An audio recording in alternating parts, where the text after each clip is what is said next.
बिना भोजन के कोई प्राणी पैदा नहीं होगा।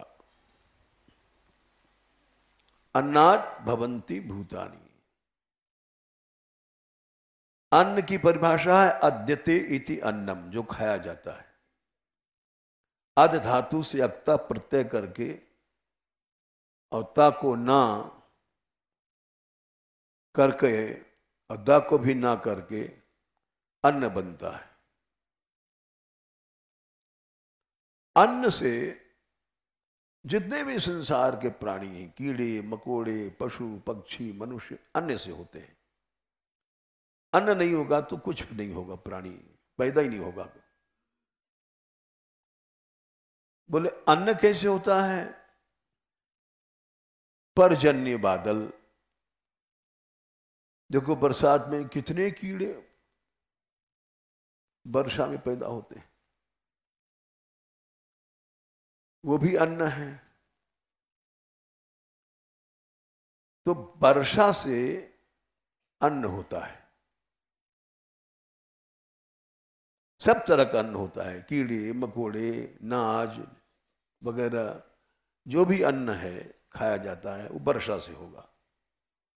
वर्षा से कीड़े मकोड़े भी पैदा होते हैं, वो नहीं होंगे तो ये कुछ नहीं, कोई पैदा नहीं होगा। अन्नाद भवन्ति भूतानि पर्जन्याद अन्न संभव। पर्जन्य वर्षा बादल कैसे होता है? यज्ञादि भवति पर्जन्य। यज्ञ माने केवल हवन नहीं है। चौथे अध्याय में भगवान ने 12-14 प्रकार के यज्ञ बताया है।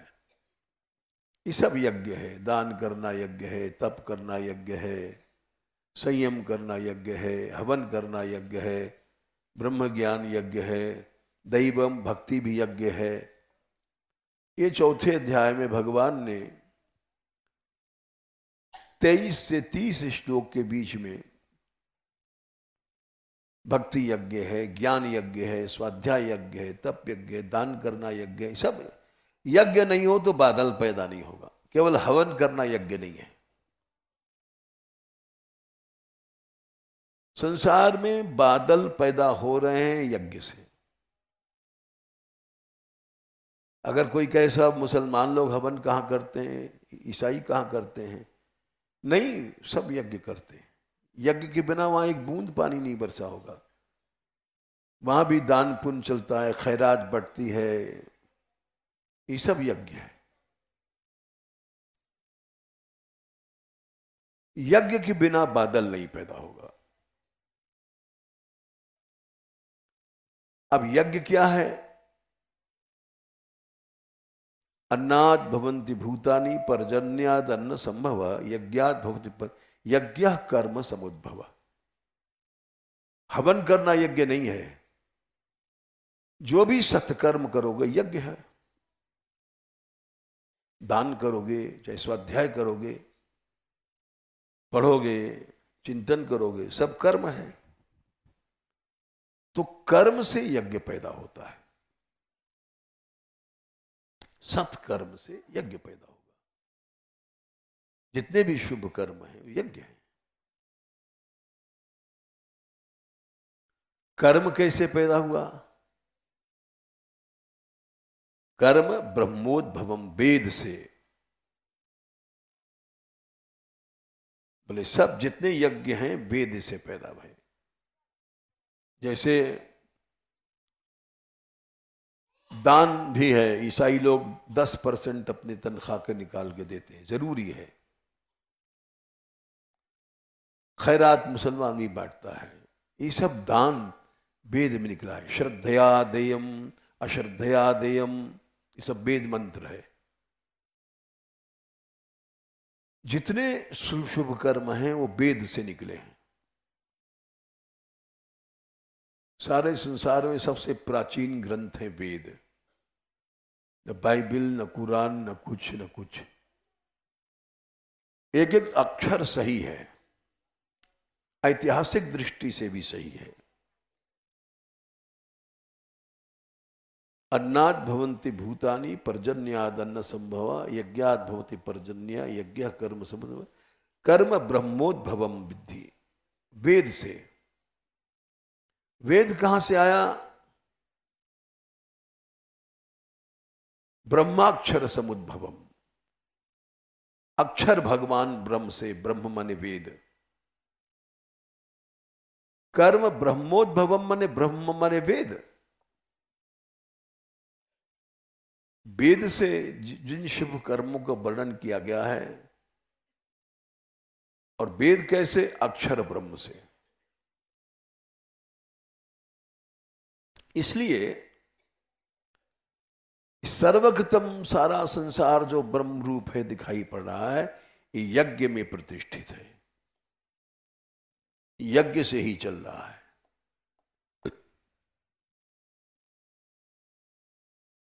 बिना यज्ञ के संसार टिक नहीं सकता।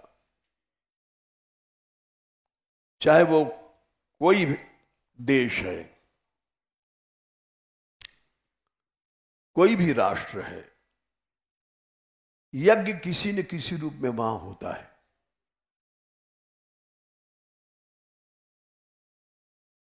अब जैसे कहा जाए चीन नास्तिक है, नहीं, वहां भी यज्ञ होता है। वो गरीबों की साम्यवाद सुविधा के लिए शोषण न होवे, कोई न कोई अच्छे विचार रखते हैं, कोई भूखा नहीं मरे, तो किसी न किसी रूप में यज्ञ वहां होता है, सब जगह होता है। ये भगवान का वचन है कि बिना यज्ञ के संसार टिक नहीं सकता।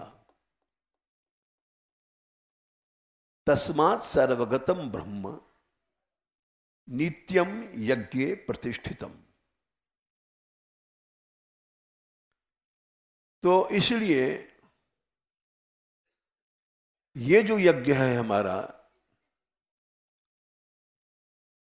यज्ञों में भी सर्वश्रेष्ठ यज्ञ है भगवान की उपासना।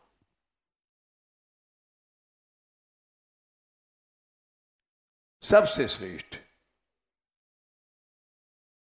सर्वश्रेष्ठ यज्ञ है, सर्वश्रेष्ठ ज्ञान है, सर्वश्रेष्ठ योग है।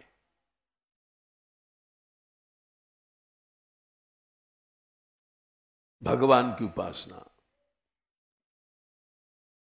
सर्वश्रेष्ठ योग है। देख लो 6वां अध्याय 47वां 46वां 47वां, तपस्वीभ्यो धिको योगी। तपस्वियों से भी ज्यादा बड़ा होता है योगी, मने भक्ति योगी। तपस्या तपस्या कोई क्या करेगा। 6/46। ज्ञानीभ्योपि मतो, ज्ञानियों से भी बड़ा है भक्ति योगी। तप से बड़ा, ज्ञान से बड़ा, कर्मिभ्यश्चाधिक, और जितने भी सत्कर्म हैं उनसे बड़ा है भक्ति योगी। जितने प्रकार के कर्म हैं, तस्माद योगी भवार्जुन, अर्जुन तू वही योगी बन जो सबसे बड़ा है। ज्ञान योगी नहीं बड़ा है, कर्म योगी नहीं बड़ा है, तपो योगी नहीं बड़ा है। बोले कौन है वो? बोले आखिरी श्लोक,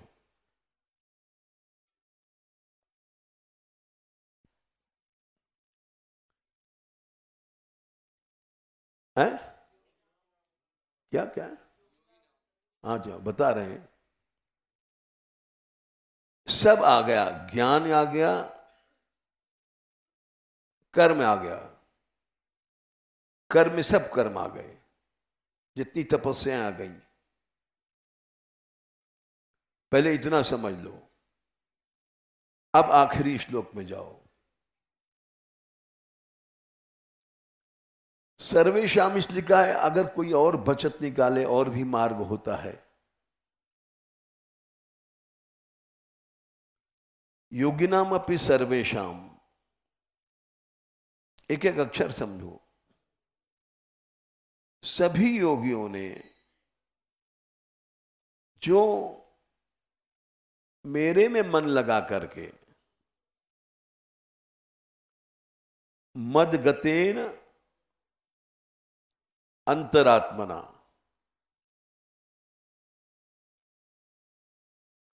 और श्रद्धा से भजन करता है मेरा,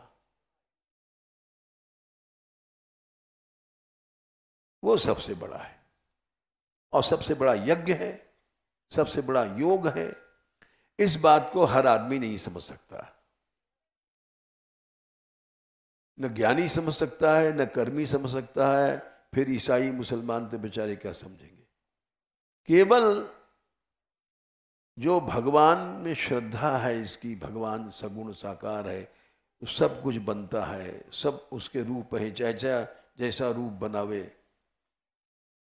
ये लोग जो निराकार वाले हैं, ये इनको ये अर्ध नास्तिक है। अरे जो भगवान अपने को अपना रूप नहीं बना सके, वो भगवान क्या है? इतना कमजोर है। जो भगवान अपने को प्रकट नहीं, अपना शरीर बना के प्रकट नहीं कर सकता, अपना रूप बना के प्रकट नहीं कर सकता, वो भगवान क्या है? सर्वशक्तिमान क्या है? वो तो बड़ा कमजोर है, वो हमसे भी ज्यादा कमजोर है। आकार हमने कोई रूप नहीं है। जैसे तुम्हारा आकार है, आकार नहीं है वो कहते हैं। तो वो सब कुछ है। साकार भी वही है, निराकार भी। शंकराचार्य ने एक श्लोक में लिखा है, सत्यम ज्ञानम अनंतम नित्यम अनाकाशम परमाकाशम।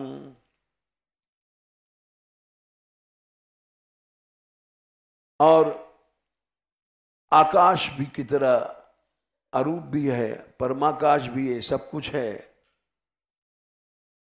और भुवनाकारम, सब भुवन का आकार भी वही है, निराकार भी वही है।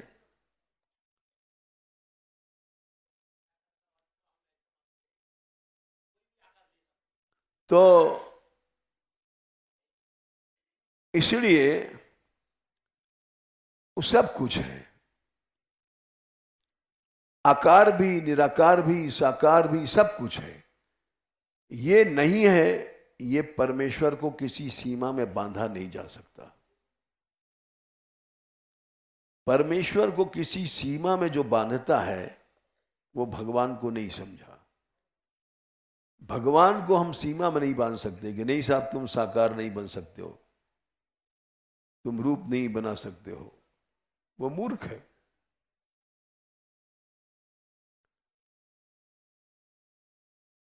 तो वो भगवान, उसकी उपासना सबसे बड़ा योग, सबसे बड़ा यज्ञ है। तपस्विभ्योधिको विदोगी ज्ञानीभ्यो भी मतोधिक कर्मिभ्यश्चाधिको योगी तस्माद योगी भवार्जुन योगिनाम अपि सर्वेशम। मद्गतेनांतरात्मना श्रद्धावान भजते यो माम, वो समय युक्त तमो मत। तो ये जो हमारी यात्रा है, ये ज्ञान यज्ञ, योग यज्ञ, तपो यज्ञ, इन सब से बहुत आगे की बात है, क्योंकि उसमें उपासना के कारण ये यात्रा चल रही, धाम उपासना। और जो चल रही है वो कृष्ण कृपा से, राधा नारायणी की कृपा से। यहाँ कोई व्यक्ति नाम नहीं चाहता है, पैसा नहीं चाहता है, कुछ नहीं चाहता है।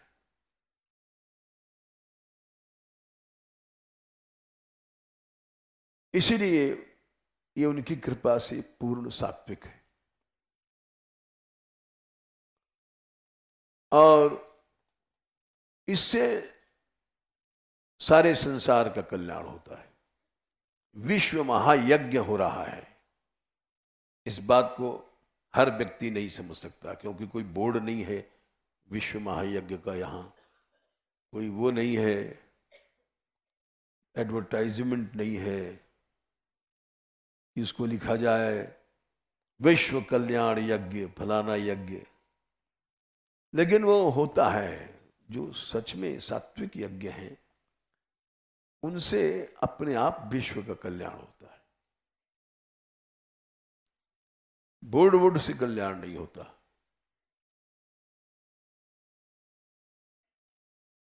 क्योंकि हर कर्म, सात्विक कर्म भी राजस तामस कैसे बनता है ये समझो। बड़ा ऊंचा यज्ञ कर रहे हैं हम,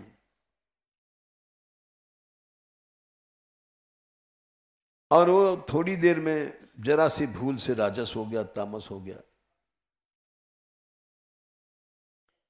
10 करोड़ रुपए का यज्ञ किया और तामस हो गया। क्यों? उसमें कामना आ गई कि हमारा नाम हो जाए, पैसा बच जाए, या अहंता, सम्मान। चाहे 50 करोड़ के यज्ञ था, वो राजस हो गया। देखो 18वां अध्याय,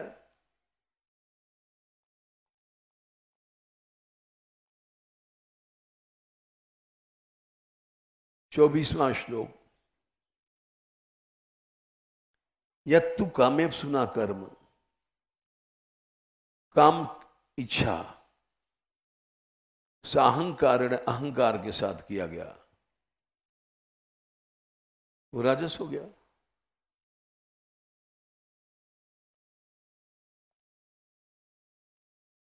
सब राजस हो गया।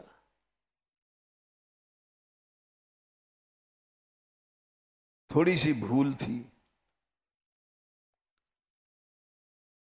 मैं मालिक हूं, मेरी हुकूमत चले, मैं ऑर्डर दूं, ये सब जो वृत्ति होती है जीव की, वो उस कर्म को, सेवा को राजस बना देती है।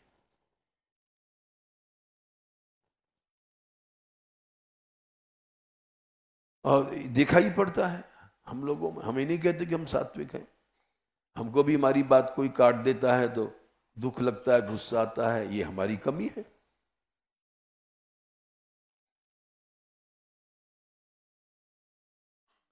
और देखो 17वां अध्याय 12वां श्लोक, गीता जी। अभिसंधाय फलम, फल की इच्छा कि इतना पैसा बचेगा, इतने चेला बन जाएंगे, इतना लाभ होगा, इतना नाम होगा, ये जहां आया वो सब यज्ञ राजस बन गया। अभिसंधाय तो फलम दंभार्थम अपि, दिखावा आ गया। जिते भरत सृष्ट तम यज्ञम विधि राजसम, राजस हो गया। सात्विक कर्म बड़ा बलवान होता है। अच्छा, एक तुमको, भाई हम भी तो जीव हैं, अपनी तारीफ किया करते हैं, क्या करें, हम कोई साधु संत है नहीं, लेकिन अब बता रहे हैं तुमको।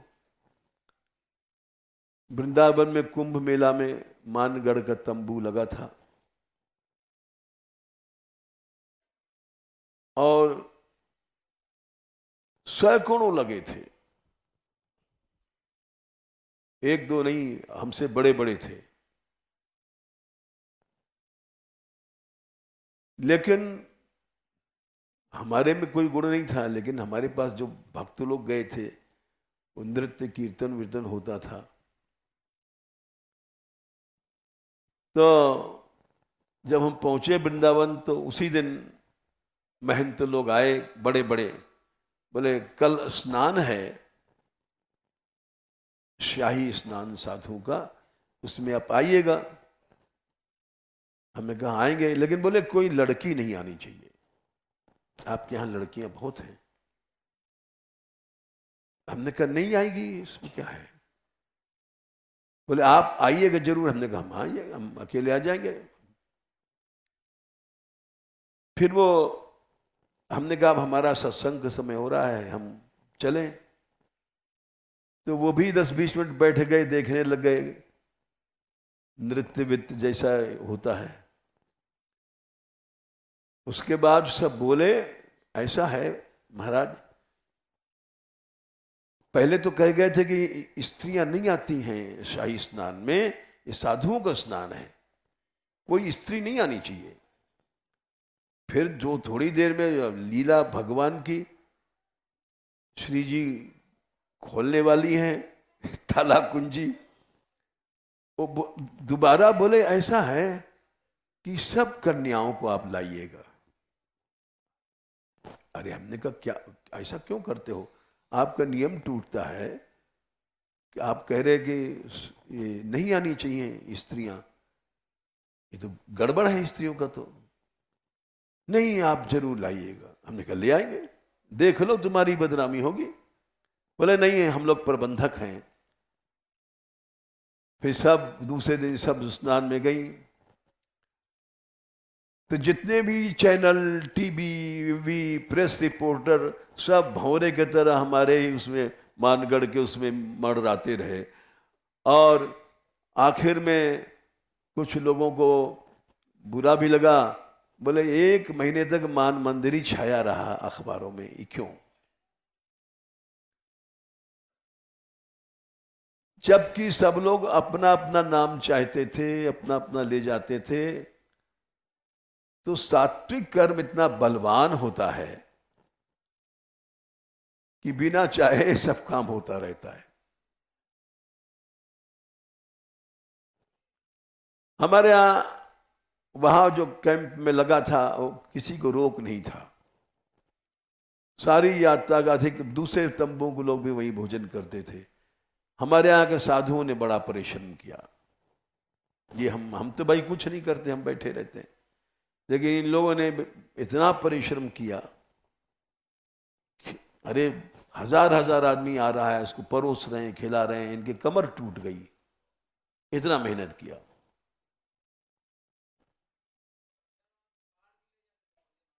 लो दूसरों को भी ले जाते थे। तो ये सात्विक यज्ञ था। उसमें ये नहीं कि साहब कोई भी आओ, सब प्रभु का रूप है।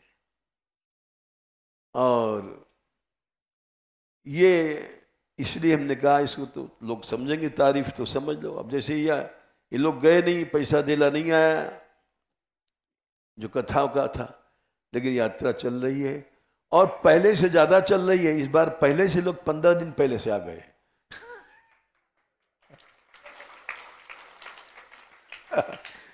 इस बार कथा उथा नहीं कहने गए, पैसा वैसा नहीं मिला, तो अब पहले से ज्यादा यात्रा चल रही है। और हम तो तमाशा देखते हैं, क्योंकि हमारे तो बस का है नहीं यात्रा चलाना, ना हमारे पास ताकत है कि हम पैसा मांगे। अभी सवेरे आए, बोले जयपुर के एक व्यक्ति हैं,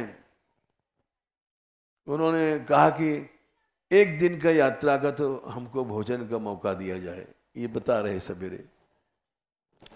ठीक है, 1 दिन का दिया जाएगा भाई। अब उनसे कोई कहने नहीं गया, सुनने गया, अपने आप ही सब आ रहा है कि 1 दिन का हमको बुक कर दो साहब, 1 दिन का। ये कौन कर रहा है? कोई उनसे कहने नहीं गया, सुनने नहीं गया। वो प्रभु अपने आप करता है। और इसलिए हमारा जो आज का विषय था, कल भी कहा था हमने, एक महात्मा ने पूछा था हमसे कि ऐसा श्लोक बताइए कि जिसमें हम भगवान के प्रिय बन जाएं और उसका साधन भी हो। भक्ति से भगवान प्रिय हैं तो हम भी जानते हैं, बड़े विद्वान थे। तो उसका साधन यही है। कल हमने बताया था 11वां स्कंद 2रा अध्याय 51 कि जिसको अच्छे कर्म कर रहा है दिन रात और अहम नहीं पैदा हो रहा है, वो सबसे प्रिय है। कर्म कर रहा है, साधन अहं का बहुत है उसके पास, अच्छा जन्म है, नयस्य जन्म कर्मभ्याम वर्णाश्रम जाति भी सज्जतेस्मिन अहम भावो देहे स हरे, वो भगवान का प्यारा बन गया।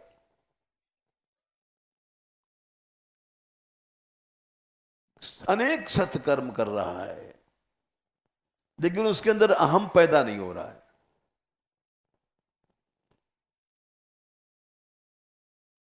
हम लोगों को तो अहम हो जाता है, जरा सा भाषण करते हैं उसी समझ लेते हैं हम बड़े विद्वान हैं, व्यासाचार्य हम ही हैं। ये सब गड़बड़ मामला है। हमारी यात्रा है, हम मंडलेश्वर हैं, हम महंत हैं, ये सब झगड़ा है। अरे तुम्हारी कहां से आ जाएगी? तुम तो एक छींक पाद भी नहीं रोक सकते हो, कोई यात्रा क्या चलाएगा? अभी छींक आ रही होगी तो छींक हम नहीं रोक सकते, इतने कमजोर हैं, यात्रा चला लेंगे।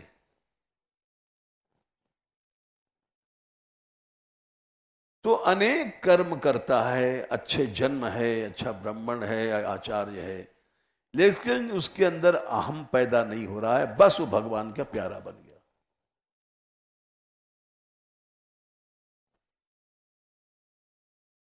तो ये जो अनुभूति है, भगवान ही संसार भगवान के आश्रय है, इसकी अनुभूति हमको इसलिए नहीं होती है कि बीच में अहंता ममता आ जाती है। जैसे सूर्य की रोशनी यहां नहीं आ रही क्योंकि ऊपर छत है, ये जब हट जाती है जब फिर आश्रय, सच्चा आश्रय आ जाता है। बस उसी समय जीव भगवान को जान जाता है, भगवान को पा जाता है, भगवान को देखता है। जब ये सब कलमश रजोगुण वगैरह हट गए तो भगवान के साथ खेलता है, छूता है। देखो 6वां अध्याय 28वां श्लोक, युंजन एवं सदात्मात्मम योगी विगत कलमशः सुखेन ब्रह्म संस्पर्शम अत्यंतम सुखमश्नुते। ये कलमश हटा, अहंता ममता ये सब काम आदि का, तो भगवान को छू लोगे, भगवान का स्पर्श मिल जाएगा।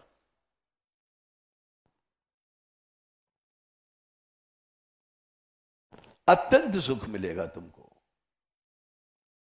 लेकिन एक कलमश नहीं हटता है, बिना कलमश हटे तुमको अनुभव नहीं हो सकता। धोखाधड़ी नहीं है वहां पर। हमने लिख दिया बीतराग श्रोत्री ब्रह्मनिष्ठ छपवा दिया, इससे भगवान नहीं मिलेंगे,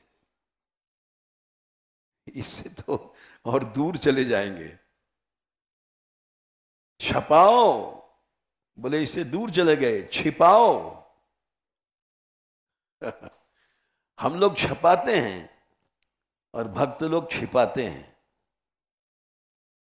तो छिपाने वालों को भगवान मिलता है,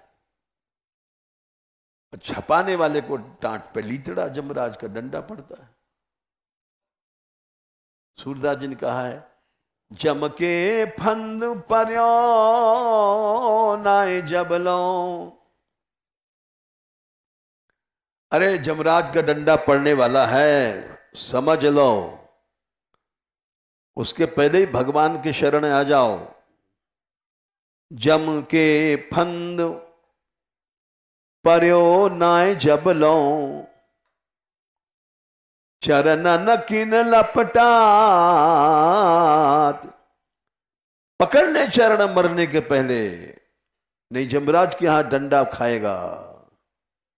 कहत सूर बिरथा यह देही, ए मिट्टी का मल मूत्र का पेशाब टट्टी का छुच्छा है, इसको पीछे इतराता है। कहत सूर बिरथा यह देही, क्यों इतनो इतरात। तिहारो कृष्ण कहत कहा जात। तो इसलिए थोड़ी देर में हम लोग मर जाएंगे, लेकिन भगवान का शरण नहीं पकड़ पाते। सावधान करते हैं सूरदास जी, अरे इस शरीर के पीछे क्यों भगवान को छोड़ता है। कहत सूर बिरथा यदेहि, इस शरीर का मौज, शरीर का भोग, शरीर का पैसा, शरीर का, इसके पीछे भगवान को छोड़ रहा है, जमराज के डंडे खाएगा। अरे भगवान को पकड़ ले।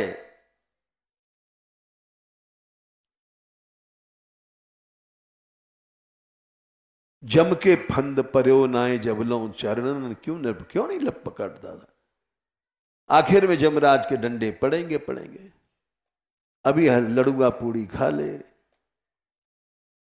क्या करें, हम जैसे लोगों से नहीं छूटता। चलो।